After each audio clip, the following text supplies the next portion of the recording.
আস্তাগফিরুল্লাহ পড়ার কিছু অবিশ্বাস্য ফজিলত আছে। কখন, কোথায়, কি পরিমাণ পড়লে আপনার কি উপকার হয় আপনি শুনলে আশ্চর্য হয়ে যাবেন। এই আস্তাগফিরুল্লাহর মধ্যে আল্লাহ এত কিছু রেখে দিয়েছে। আমরা অনেকেই আস্তাগফিরুল্লাহর আমলটা করি, অনেকেই করি না। অনেকেই আস্তাগফিরুল্লাহর আমল করলে হাতে নাতে কিন্তু প্রমাণ পেয়েছেন।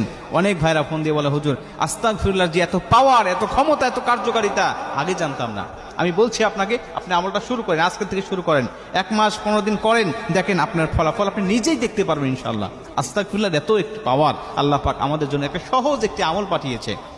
আল্লাহ রাসূল সাল্লাল্লাহু আলাইহি সাল্লাম বলেন যে 1 নম্বরে তোমার যে উপকারটা হবে, মাল্লাযী মাল ইস্তিগফার জাআলাল্লাহু লাহু মিন কুল্লি যিকিন মাখরাজা, যেই ব্যক্তি প্রথম নম্বরে আস্তাগফিরুল্লাহ পাঠ করতে পারে, নিয়মিত যে ব্যক্তি আস্তাগফিরুল্লাহ পাঠ করবে, আল্লাহ পাক ওকে জাআলাল্লাহু লাহু মিন কুল্লি যিকিন মাখরাজা, সমস্ত বিপদ আপদ বালা মুসিবত থেকে আল্লাহ পাক ওকে সর্বসময় সেফটি দান করে, সবসময় হেফাজতে রাখে। কোনো বালা মুসিবত তাকে গ্রাস করতে পারে না। আসমানি বালা, জমিনি বালা, রুহানি বালা, হাওয়াই বালা, জিসমানি বালা, সকল প্রকার বালা মুসিবত থেকে আল্লাহ তাকে হেফাজত করতে থাকে।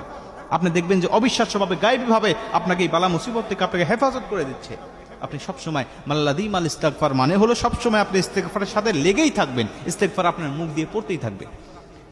মুসলমান ভাইরা আমার, শুধুমাত্র তাই নয়, আল্লাহর নবী বলে দিয়েছেন যেই ব্যক্তি নিয়মিত আস্তাগফিরুল্লাহ পাঠ করতে পারবে ওই ব্যক্তিকে আমার আল্লাহ পাক মুস্তাজাবুদ দাওয়া বানিয়ে দিবেন।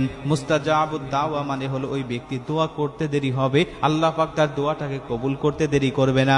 আমার মুসলমান বাবাজি, আমার আল্লাহর নবী বলে দিয়েছেন মুস্তাজাবুদ দাওয়া ওই ব্যক্তিকে বানিয়ে দেওয়া হয় যেই ব্যক্তি নিয়মিত আস্তাগফিরুল্লাহ পাঠ করতে থাকে। মানে সর্বসময় তার জিহ্বাটা আস্তাগফিরুল্লাহ দিয়ে ভেজা থাকে, সময় পাইলেই সে আস্তাগফিরুল্লাহ পড়ে, খাবার সময়, টয়লেটে যাওয়ার সময়, নামাজের সময় বাদ দিয়া সর্বসময় সে সবসময় আস্তাগফিরুল্লাহ পড়তেই থাকে।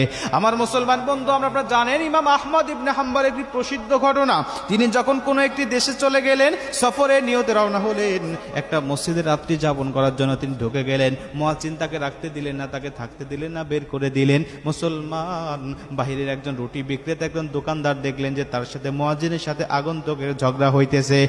রুটি বিক্রেতা ওই দোকান থেকে তার কাছে এসে ডাক দেয়া বলেন, কি আপনি বলেন তো দেখি কি হয়েছে আপনার, আমাকে বলেন। তিনি বললেন, আমি একটু রাত্রিটা যাপন করতে চাই, কিন্তু মসজিদে থাকতে দেয় না। তিনি বললেন, আপনি যদি কিছু না মনে করেন আমার কাছে থাকতে পারেন, আমার বাসায়, আমার দোকানে আপনি থাকতে পারেন, সেখানে আমি থাকি, একটা জায়গা আছে, বিছানা আছে। মুসলমান বন্ধু আমার, ইমাম আহমদ ইবনে হাম্বল চিন্তা করলেন কি করা যায়, এটা তো আমার জন্য বড় ভালো হবে। তিনি বললেন, ঠিক আছে চলো যাই। তার কাছে যখন চলে গেলেন, দোকানের মধ্যে উপস্থিত হয়ে গেলেন, চিন্তা করলেন তাকে বিছানায় শায়িত হওয়ার জন্য তাকে বিছানাটা পেরে দিলেন, কিন্তু বিছানায় না শুয়ে তিনি বললেন, তোমার আগুনের উপরে আমি একটু আগুন তাওয়াই